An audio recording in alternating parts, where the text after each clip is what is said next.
everyone, welcome to the video. My name is Maze, and in this video I'm going to be making another picture frame urn.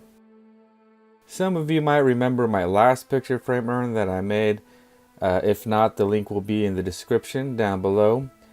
And someone who saw that one liked the idea and wanted one for their loved one who had recently passed. The only difference was that instead of an 8x10 frame with a partial remains urn, she wanted a 5x8 frame with full remains.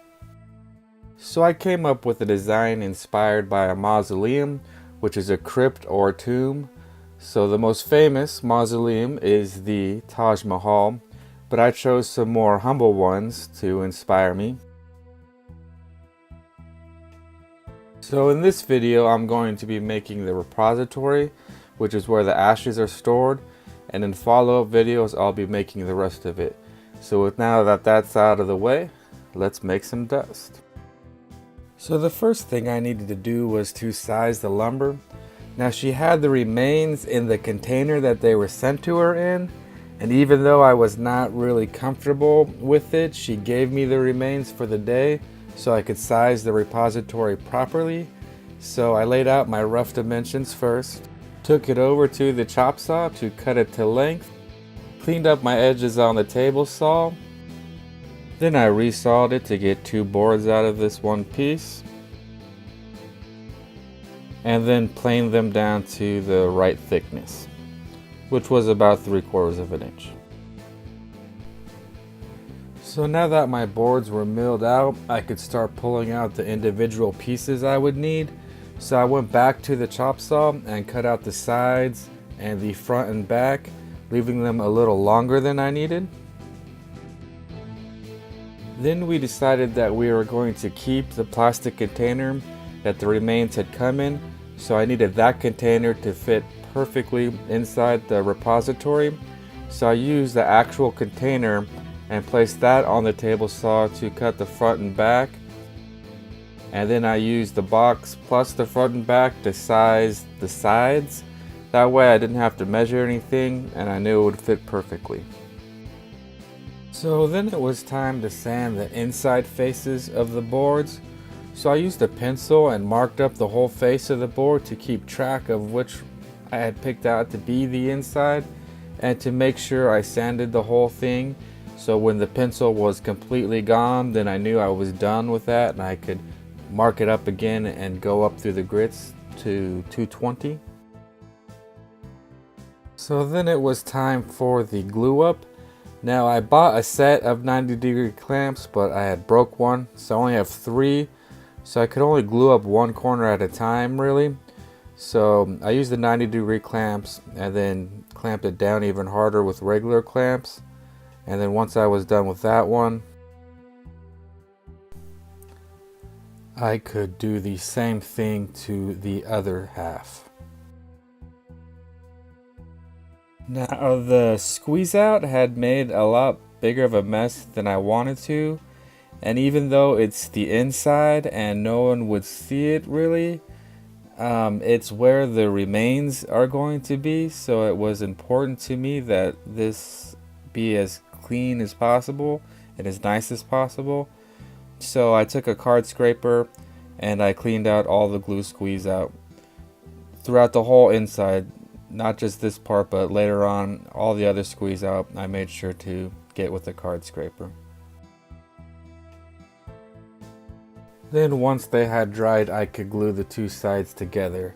So some of you might be noticing that the edges of the sides is facing the front and be wondering why I'm doing that and when it doesn't look good, or why I didn't miter the box.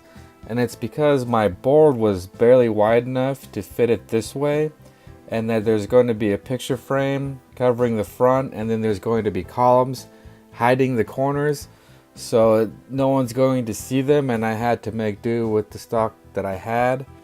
You can also see I'm using the container to get the fit I want. It needs to be able to slide with just gravity, but not rattle around in there if someone were to carry it around. After that dried, I planed everything flush and square. and sanded everything to 220 grit. Then it was time to work on the top. So I had already cut its width when I cut the sides on the table saw. So on the chop saw, I cut it to slightly proud of its final length. Then I took it over to the shooting board and slowly feathered it down to fit in the box perfectly. This was a lot in back and forth, and it takes a while if you really want it to be good. So while we watch this, let me talk about sizing a repository.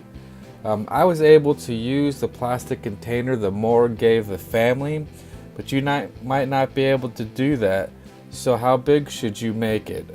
The rule of thumb, and it's a general rule, not a science, is that for every pound the person weighed, there will be 1 cubic inch of ash. So the repository needs to have a volume of 1 cubic inch for every pound the person weighed. Now it's my understanding that the standard urn that they sell is 220 cubic inches, usually around there, and that covers most people, and people who weigh more than 220 pounds need to buy larger ones. And so this is just the information that I was able to gather. If you know better, then go with that. And if you're outside of the US, I can't really help you at all. You're going to have to convert it to metric yourself. So then I glued the top on, and when I did, I put the container and an 1/8 inch piece of plywood inside and pushed the top down to give me the perfect size, plus 1/8 of an inch.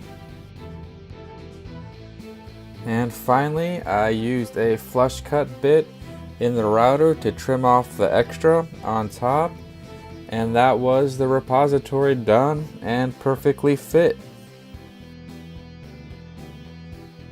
And that's where we're going to end this video. The next part should be coming out soon, so if you're curious to see how I get from where we're at to the final piece, then be sure to hit subscribe so you don't miss out. And that's the video. Thank you very much for watching. If you haven't already, hit that like button, subscribe for more content like this, ring that bell for notifications, and maybe watch another one of my videos. You can follow me on Instagram if you want to see more of my work or some sneak peeks, and stay tuned for my website, which I'm currently building. So thanks for watching, and don't forget, support your local craftsmen or get out in your workshops and make your own dust. And together we can make making great again.